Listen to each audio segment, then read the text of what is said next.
Baik, Assalamualaikum, salam sejahtera, salam GBN, salam Malaysia dan salam kuasa ketiga. Jadi saya harap audio saya jelas. Sekiranya jelas, anda boleh bantu message untuk memberitahu saya bahawa audionya jelas. Jadi live hari ini agak pendek. Ada dua persoalan yang ingin saya ajukan. Persoalan utama adalah seperti dalam tajuk, iaitu adakah Zahid tahu atau terlibat dalam gerakan tumbangkan kerajaan Sabah. Okey.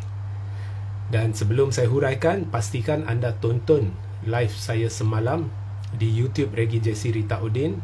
Pergi ke YouTube Regi Jesse Rita Udin dan di atas sana pergi ke kolom live dan tonton live saya bersama Muhammad Hanif Katri Abdullah.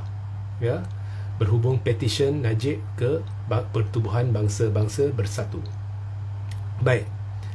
Jadi kita sedia maklum bahawa ada satu usaha untuk tumbangkan kerajaan di Sabah, kerajaan negeri Sabah.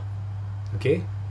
Dan kerajaan negeri Sabah ini pada ketika ini diterajui oleh dikawal oleh GRS. Okey. Jadi GRS ini Gabungan Rakyat Sabah adalah terdiri daripada gandengan Barisan Nasional dan juga adun-adun yang asalnya dari Bersatu, iaitu Haji G, Muhammad Nur dan sebagainya. Ya, tetapi sekarang maklumlah hubungan Haji G dengan Bersatu dah regang sebab dia dah keluar parti.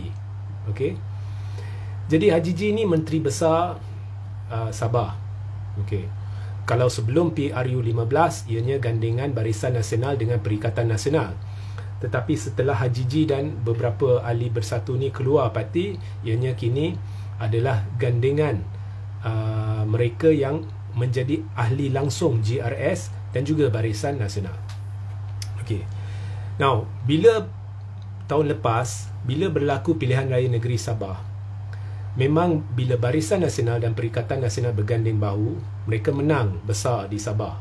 GRS ni menang besar.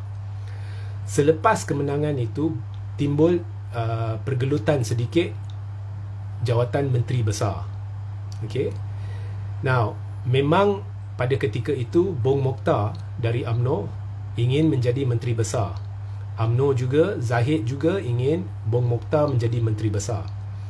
Tetapi akhirnya persetujuan dicapai di mana Haji G yang dari Bersatu menjadi Menteri Besar. Okey, ianya adalah persefahaman yang akhirnya diwujudkan antara Parti Bersatu dan UMNO bahawa Haji G akan jadi Menteri Besar. Selepas PRU 15, kini Haji G dan geng-geng dia sudah keluar Bersatu. Mereka direct jadi ahli GRS. Okey. Jadi sekarang saya difahamkan Bong Mokhtar masih ada keinginan nak jadi balik Menteri Besar Sabah. Okey. So memang ada satu pergerakan untuk tumbangkan kerajaan Sabah dan antara yang terlibat adalah Bong Mokhtar. Okey. Now, apa yang pelik bukannya Bong Mokhtar terlibat, sebab kita tahu Bong Mokhtar memang nak jadi Menteri Besar. Minta maaf ya, Ketua Menteri bukan Menteri Besar, silap. Minta maaf sangat-sangat. Di Sabah Ketua Menteri ya, bukan Menteri Besar ya. Jadi Bong Mokhtar nak jadi Ketua Menteri. Tetapi apa yang pelik di sini? Okey, apa yang pelik di sini? Ya, bukan cerita Bong Mokhtar nak jadi Ketua Menteri ni. Bong Mokhtar ni orang Zahid. Dia memang orang kuat Zahid. Sekarang saya boleh sahkan dia masih orang kuat Zahid sekarang ni. Okey. Zahid pula dia nak sangat Anwar jadi PM. Tapi saya dah beritahu, Zahid ni pernah khianati Anwar. Dalam pada lama ya, sebelum langkah Sheraton, selepas langkah Sheraton dia berurusan merancang dengan Anwar ni, tapi dalam pada tu ada juga pengkhianatan dia terhadap Anwar. Dan Zahid ni memang khianat semua. Dia kerjasama dengan Muhyiddin, lepas tu khianat Muhyiddin, lepas tu dia khianat Ismail Sabri. Kononnya nak jadikan Ismail Sabri Perdana Menteri, tapi di belakang dah kerjasama dengan Anwar. Kemudian dia nak Anwar jadi PM. Jadi orang ni, kalau dah tabiat khianat ni, dia memang boleh khianat sampai bila-bila. Dan beberapa live yang lepas, saya dah beri amaran kepada Anwar, you are supporting the wrong man. Saya beritahu ke Anwar, sebenarnya 2023 ni ekonomi dia teruk.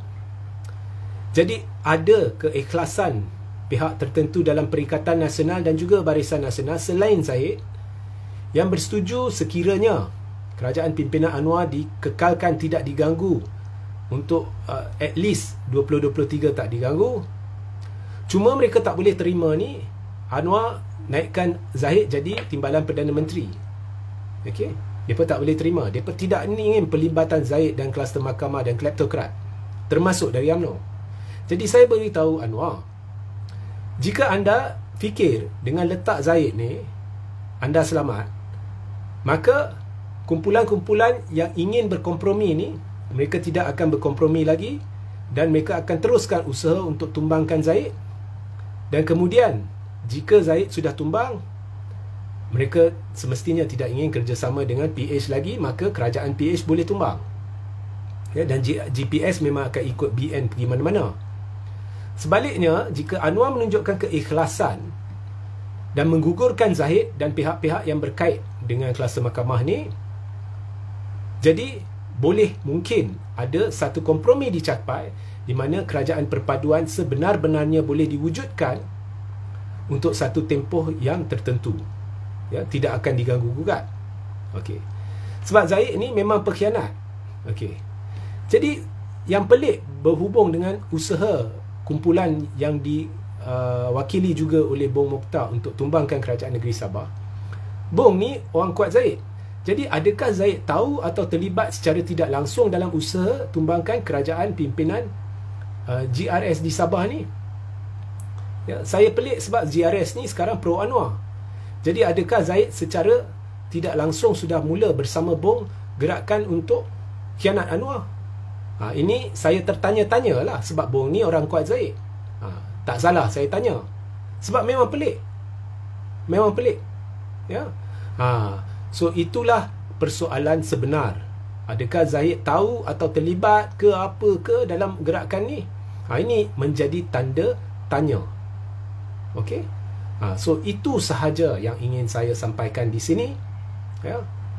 Maknanya saya tak tahulah, mungkin sudah bermulalah kacir dalam politik negara.